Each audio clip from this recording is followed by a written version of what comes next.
Hello everybody, we're here at DeLand. This is DeLand number 2 and it's 2017 and we're just starting to get some airplanes in. That's because the show doesn't open until tomorrow. So we got an early first crack here at an airplane that's right behind me, but let me put this in context for you.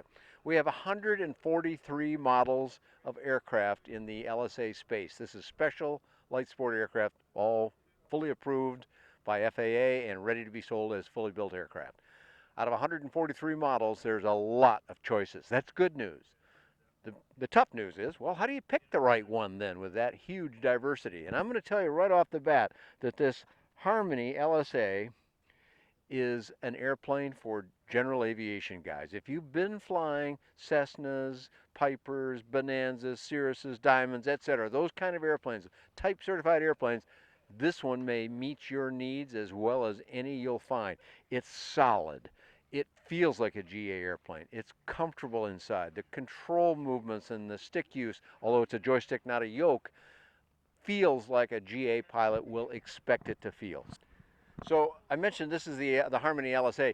This whole game started with Evektor with the SportStar. And in fact, SportStar has a distinction it will never ever lose. It was the first airplane to win FAA acceptance back in April, early April of 2005. Number one. That can never change. Nobody can ever get ahead of them. However, while they evolved the SportStar very nicely through a series of changes, and we've got video and I've written about that as well, but eventually they came to the realization that for the American market, which has a large number of general aviation pilots flying those T-seat airplanes we just talked about, the Harmony was aimed directly at them with a number of changes to it that are significant. So I started to say that it's an all-metal airplane. That sticks. What's up front here under the hood is a Rotax 912 ULS. That's the carbureted 100 horsepower model. Of course, the newer ones now are coming out with a 912 IS, the fuel-injected, electronically controlled engine, and that gets some wonderful fuel burns and a little higher performance. That's what it was made to do, the 912 IS Sport in particular. All those words are needed to describe the latest edition of that engine. Swinging a warp drive prop on the front, a 3-blade warp drive prop. All metal wings as well. The wings, as I look down the wing here, if the camera can follow with me, this is straight along here, and then right at this junction here, it tapers back and then tapers again at the wingtip. So it's a compound or double taper wing. And when they did that, they were able to shorten the wing a little bit, but they also increased the size of the aileron, which I'm going to go around here in the back, and I'm going to move up for you just a little bit so you can see how big that aileron is. It's 25% larger than the one they used earlier. Now, you can't see the flaps from here, but they are the kind of split flaps. That means the top part of the wing does not change. That smoothness there stays like that. The flap just comes down from the bottom, and it really comes down. 15 degrees, 30 degrees, 50 degrees. And when he does that, well, I noticed that I didn't notice them going down so much, but when they pulled when Steve pulled the flaps back up from 50 to 30, I could feel the aircraft accelerate forward. So clearly these are working good. And you notice VG strips all the way down the leading edge of the wing. This is one of those funny things in aviation. It makes the air less smooth, which you'd think you wouldn't want on the front of a wing, but for those that, many of you know this already, for those that don't know it, the VGs, by turbulating the air, by making it a little bit rougher, make it adhere to the wing better. Okay, so that describes the basics of the airplane. Right up front here, you can see it's got a parachute installation done very nicely. I used to do a lot with parachutes. I know what's a good installation. This is a good one. The straps that hold the fuselage go down here, and even those taper very nicely. They continue on past that point, but the little bit of extra room they need here, it just works out beautifully. Great big canopy on it. And the canopy is just a very solid thing. This is true about everything. Everything I can say about the airplane is this is just feels solid, behaves solid when you do it. So the canopy goes up very high, latches in the back, very solid latching. It catches right away. You almost can't not get the canopy down correctly.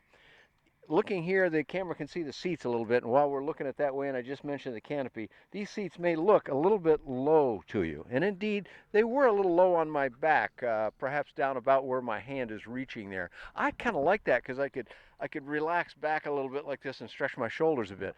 For those that want more support, there's one that comes up about 3 or 4 inches from that, and there's another one that comes up all the way like in a car with a full headrest built into it and everything. So you can have any of those you want. So 912 ULS engine typically burns between 4 and 6 gallons. 6 gallons would really be pushing it hard. 4 gallons would be backed off or just loitering around doing a little sightseeing. So let's call it 5 just to have a round number. Right underneath my hand here is the left fuel tank. There's one on the other side. Looks obviously the same way. Holds 15.85 gallons is what's labeled. Let's call it 16. So times 2, 32 gallons. I said about 5 gallons an hour, and you won't burn that much typically on a long cruise, so you can do the math easily. There's more than 6 hours of flying, even with some reserve, and honestly, I can't stay in an airplane that long. I don't want to be in it that long, but it saves you from possibly having to buy gas from a resource you're not certain of, or just saves you from having to buy it at a higher price at some other airport. So a fixed gear on the main gear, but the nose wheel is also a faired wheel, and that is a fully steerable nose wheel. Pedals on both sides, brakes on both sides, joystick on both sides, so either seat can do all the controls. One reason why this airplane has been popular in flight schools, because of those kinds of features. But the steering on it, it's very solid, and the brakes were very strong. I was pleased with both of those qualities, and that kind of shares some facts with the wing controls. And the joystick, the left-right controls and the fore-aft controls are all push rod, so that they are very solid feeling. There is no slop in the stick, not at all that I could discern. Rudder pedals is by cables, but the rudder pedals were also surprisingly smooth. So we're going to show you how you get in the airplane, and because Steve Minnich from Dreams Come True, this is Steve, Dreams Come True is one of the 2 Evektor distributors in the USA, along with AB Flight and Art Tarola. Steve's going to show us the entry because he's a less clumsy guy than I am about this. So kind of describe what you're doing here, and I'll follow along. He's going to put his hand right there where it says handhold. That's a nice sturdy construction, by the way. 1 foot up on the non-skid area, forward of the place where it says don't step there, by the way. And now he's going to put a hand up here on the forward. There's a little grip up here. You can't see it in the camera, but it's there. And that's also very solid. I keep saying that about this airplane. Now he's on the rear bulkhead of the seats, where he's got another solid place to put it. And then, without having to put his feet on the seats, which some people don't like to do, and I appreciate that, and lower yourself down. The exit process is a little bit different than that now. If you want to do that for us right away again here, he's going to use this part, which again, very solid. You don't feel like you're sitting on a razor blade, and it doesn't feel like anything's going to give. Wiggle his left foot out, his right foot out, and just kind of go around the other way and back down and off. So it's a fairly easy airplane to get in and out of. And again, you've heard me say the word solid how many times now? That's because that's the way this airplane feels. You know, I'm sitting in the flight instructor seat, and there are some flight instructors who say, this is my office. Well, I'm telling you, if this was your office, you'd be a happy camper. We're inside the Evektor Harmony LSA now, and there's a number of things I want to say about it, but let me start off with just the seat and the seat comfort. The seat cushions, that is the flat part that your rear end and your legs rest on, of course, comes up well forward, almost to the knee, a little bit shy of the knee. There's some that go even further. Very comfortable seat position. I don't feel a lot of lumbar support in here, but I often complain about airplanes that don't have that, and yet this one felt very good to me. We flew about 45 minutes, no issues whatsoever, very comfortable. Most people would find this a comfortable airplane to be in all the time. Remember, you can have seats that are this high, about that high, or ones that come up all the way to the back of your head. So those are choices you can have, much like you can have choices in the panel too. Now what you're seeing here may look kind of like smaller screened, flat screens, and indeed they are. This airplane's a few years old. It's got 700 hours on it, although to look at it, you'd be hard pressed to acknowledge that it has that much time on it. But these are the TL Electronics from the Czech Republic, and in fact for the American market, Dreams Come True and AB Flight are using only Garmin G3X Touch and Dynon Skyview Touch, both of which make some marvelous instruments with larger screens. So clearly the setup you see here would be slightly different with those big screens, but all the performance in the world. As you see on the extreme left here, there's an airspeed indicator in analog form, and on the extreme right here, there's a an altimeter in analog form. Now that and a few other analog instruments that meet technical standard order, or TSO, you can fly this airplane in instrument conditions then, with the right credentials, with the right training, with the right other things that you need to make sure you're doing it correctly. But it can be done, is the point, and these folks can advise you about it. Whole row of switches down here, very nicely arranged. These are all your circuit breakers and so forth. Becker radio and Becker transponder right here. Intercom up there. Right here in the center, something I always love, right in front of my hand, is the vernier control throttle. This is, for those that don't know what these are, you're going to want one someday. And if you push this button in, you can shove the throttle in just like you would on any push throttle. But you can also just twist it like I'm doing here with no effort at all, and it's a very fine, precise motion. Throttles in airplanes want to be moved slowly and precisely, and this is the right way to do it. It does have a lock on it there you can put on if you need it. Down below this, you see some air controls down here. This is below the red parachute handle. I'm always glad when there's a parachute in it. It's an option in this airplane. Some people want them, some people don't. I'm one who loves them. I have a little bias. I used to work in that industry, so I think they're really money well spent. And you have the weight capacity and other things. I would say get it, but that's of course a personal decision for you. Below that, we have an indicator on the aileron trim and on the nose trim. And then below that, we have some air controls letting air in, including one that lets a little bit of air into the cockpit. You can see perhaps up here this little black thing that I'm pointing at. That's just a little a weather seal, and that brings in it's a very small amount of air. You can barely feel it, but in a condition where there's moisture in the air and it's cool, the inside canopy can fog up a little bit. That'll take care of it. That's a push rod right down here. So there are your air controls. Over on the side here where I've got my hand, that is a little air inlet with some NACA ports on the outside, let in a lot of air. You can aim that to some extent, not very widely, but somewhat, and you can increase, by twisting it, you can increase the volume of air coming in, and I felt very comfortable in it, but it wasn't a particularly stifling hot day today, thank goodness. So then the last thing to say about the seats is they do not adjust. They are fixed in position, but underneath the panel, and now not on this particular older airplane, but on the brand new ones, there's a position right here and one on the other side as well. You pull that back, and then the rudder pedals will spring load. They'll spring load towards you, and you push them away and then let go of the handle, and they'll lock into that position. It will adjust over about a 6-inch range, so that should, by my calculation, handle someone about my height, 5'9", very easily, up to say 6'3", 6'4", and you would fit inside. When I felt for the canopy, it was a good 5 or 6 inches above the top of my head, which had a headset on it, so it translates to maybe another ½ inch or so. Plenty of room in here for at least an average-sized person. Full 8 inches wider than a Cessna 172. Very comfortable inside. Finally, a couple little last-minute things here. I don't know if you can see it very well, but I'm putting my hand in a map pocket right here. And you know what else you have to have on a vehicle these days? Cup holders. And it's got one on each side. So you can put a water bottle, stays put, doesn't roll around on the floor, doesn't get down in the rudder pedals, which would be a bad thing. So it's good to have that there, even if it seems like something that's not absolutely essential, but it doesn't add hardly any weight. As you see, I'm reaching back. You can probably see my hand through the window a little bit there. It's a long way back there. There's a hat rack back here that I'm kind of pounding on. That may be what you hear in the background. And then this one goes down here. You could put a couple of pretty good sized luggage pieces in there, and you can put, assuming weight and balance is accommodating, and you need to do a weight and balance check, but you can put 55 pounds of weight back there, which is more than enough for the average travel in an airplane of this kind. How does she perform? Well, takeoff roll, book says about 400 feet for takeoff.